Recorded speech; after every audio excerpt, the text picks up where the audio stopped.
Thank you for joining us. I'd like you to meet co-authors Andrew Biankowski and Mary Akers. They've written a marvelous book.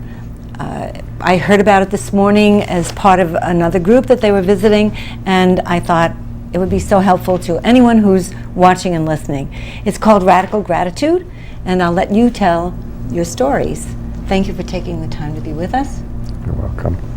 And just let me hold it up for a second so that you can see what it's all about, as far as the cover is concerned. I'll start with Andy. Why did you decide to write the book, Andy?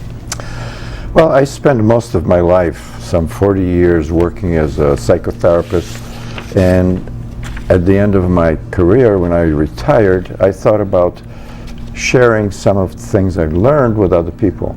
I felt that there must be a lot of people that could maybe want to learn how to help others and how to be more effective in helping others. So my original idea was to share with people some of the things I've learned, and that was really the beginning of it.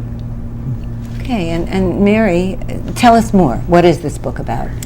Well, the book is about Andy's family's history when they were banished to Siberia in 1939 by Stalin. And it's about how they coped with the experience, how they survived. His grandfather did not survive. He starved to death on purpose so that the children would have enough food to eat. That was so powerful to hear.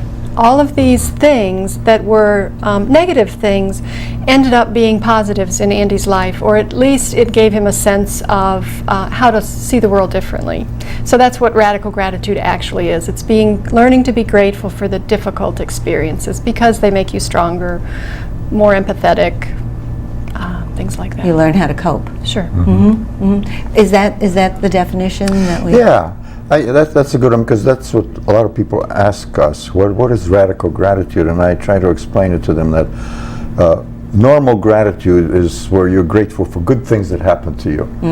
And radical gratitude is gratitude for those things that are maybe painful, difficult, unfortunate, and those are the experiences that we gain the great deal from. Like, you learn from those experiences, you benefit from those experiences, and one should be grateful for those experiences.